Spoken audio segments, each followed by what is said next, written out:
नमस्कार मु Deepti दीप्तिस full lab को आपण मानक बहुत बहुत स्वागत। घरे जदि आपणकर सारू अच्छी आ सारू रे किछि नुआ और टेस्टी बनवा को चाहते तो स्किप न करके पूरा वीडियोटी को देखंतु।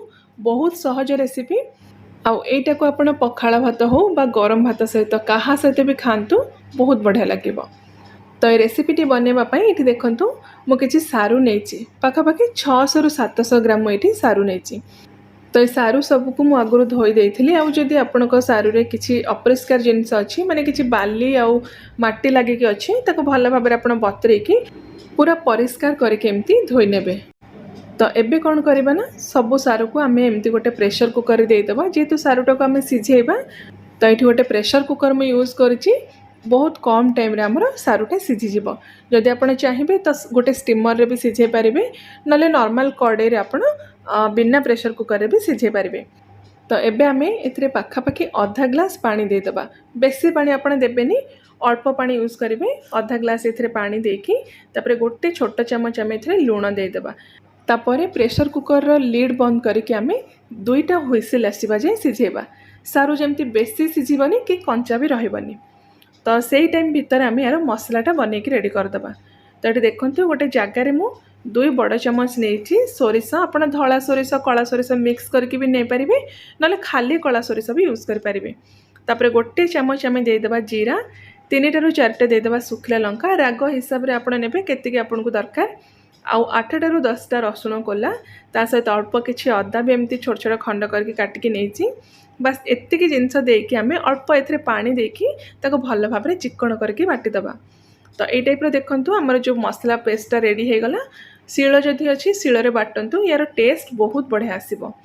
आईठिना जो मसलाटा को आपण बाटिबे बेसी पानी देबेनी बा पतला करेंगे एतिकी कंसिस्टेंसी रखिक आपण मसलाटा को बाटी देबे। तो नेक्स्ट ये देखंतु प्रेशर कुकर रे 2टा हुइसिल आसीबा परे मु गैस रो फ्लेम को बंद कर देथिली। आ सबु प्रेशर रिलीज हो सारा परे आपण तार कभरटा को खोलिबे। देखंतु सारूटा ये सिझिकी आमर पूरा नरम हो जाइए।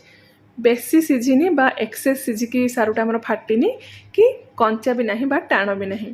तो ये प्रेशर कुकर ऊपर भी डिपेंड करुच्ची केते टाइम रे सारूटा आपणकर सिझिबो। आपण को प्रेशर कुकर हिसाब से आपड़ से टाइम जाए सारूटा को भल भाव में सिझेबे जमती सारू आपणकर बेसी सिझिबनी कि कंचा भी रहबनी। तो नेक्स्ट कौन करबा ना सारूटा को पूरा ठंडा करदेबा। तापर चोपा बाहर करके तार एमती गोटे बड़ जगार देदेबा। आउ जो मसला आम बाटिकी नहीं सब मसला को एथिरे देदेबा। ता सहित काश्मीरी लंका गुंड अल्प पकेबा पाखापाखि गोटे बड़ चमच मुझे पकई कलर बहुत बढ़िया आसीबो। आउ हलदी गुंड भी आधा छोट चमच ऐड करबा। बेसी हलदी गुंड आप मिक्स करेंगे आधा छोट चमच ही नेबे। तापर स्वाद हिसाब से देखिए आप लूण देदेबे। आ पूरा लास्ट आम ए गोटे बड़ चमच कंचा सोरिष तेल देकी भल भाव में सबू जिनस को सारू सहित ये मिक्स करदेबा जमती सबू सारू रे आमर जो मसलाटा पूरा बढ़िया से कोट हो। तो भल भाव में ये मिक्स कर सारा पर सारूटा को आम एमती मसला सहित पाखापाखि 10-15 मिनट जाए रखीदबा। जदि टाइम अच्छी तो आप एमती आधा घंटा भी गोले की मसला सहित सारूटा को रखिपारे। तो पाखापाखि ये 15 मिनट पर मुझे देखा आउ थे भल भाव में सारूटा को एमती मसला सहित मिक्स करदबा। तापर आमर नेक्स्ट प्रोसेस को जीवा। एमती गोटे प्लेट मुझे देखो नहीं जेकोसी फ्लाट सरफेस आप तापर गोटे सारू एमती प्लेट उपर रखिकी हाथ पापुल एमती हल्का हाथ में प्रेस करेंगे पूरा फ्लाट करेंगे जेतिकी आप पतला करेंगे ना ये जो सारूटा आपंकर से क्रिस्पी बनिबो। तो सारूटा ये जदि भल भाव में सिझी न तो कौन हम ना आप हाथ में प्रेस कले इजिली से फ्लाट हेनी से हिसाब से आप सारूटा को भल भाव में सिझेबे। देखो आ गोटे मु प्रेस करके देखौछि ये हल्का हाथ में आप प्रेस करेंगे आउ जेते पतला करेंगे से आपणकर जो सारूटा पूरा क्रिस्पी बनिबो। तो ये गोटे टाइम रे मु जतेटा सारू फ्राए करी से फ्लाट करी बाकी सारू को फ्राए करबा टाइम रे मु ताको फ्लाट करके डायरेक्ट फ्राए करी। तो नेक्स्ट गोटे पैन रे आमे सोरिष तेल गरम करबा। तेल भल भाव में आपण गरम करेंगे। तापर जो सारूटा को आम फ्लाट करके रखिथिबा तार ऊपर पट साइड को आम तले दबा आ तल पट साइडटा को एमती ऊपर रखिबा। आ जो खाली जगह आपन को देखा जाउची जो मसला आम गोले के रखिथिले से मसला एमती अल्प टिके टिके नेकी से खाली जगह आम एमती भरी दबा। बहुत ही टेस्टी रेसिपी यहाँ। आउ जदि आपन को एक्स्ट्रा क्रिस्पीनेस एथिरे दरकार तो कौन करेंगे ना जो टाइम रे आपण गोटा सारू रे मसला सब को गोलेबे से टाइम रे एथिरे अल्प टिके चाउल गुंड बा चाउल चूना पाखापाखि 1-2 चमच आपण एथिरे मिक्स करदेबे। से सारूटा आमर आहुरी क्रिस्पी बनब। तो एबे फ्लेम को आम मीडियम रे रखिकी सारू को आम एपट सेपट करके दुई पट साइड रू पूरा गोल्डन ब्राउन हवा जाए फ्राए करवा। एथिरे तेल टिके बेसी लगे जितेबाला आपन ताको फ्लिप करेंगे आ गोटे चम्मच सोरिष तेल देकी ताको दुई पट साइड रू पूरा एमती गोल्डन कलर बा पूरा ब्राउन हवा जाए भाजबे।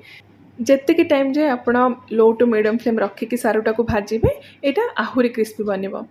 आउ एई वे रे बा एई स्टाइल रे जदि आपण ए सारूटा को भाजिबे ना स्पेशली पखाळ भात सहित खाइबा को बहुत बढ़िया लागिबो। माछ भजा खाइबा भी आपण भूली जिवे। तो एठी सबु सारू को मु भाजी देइची।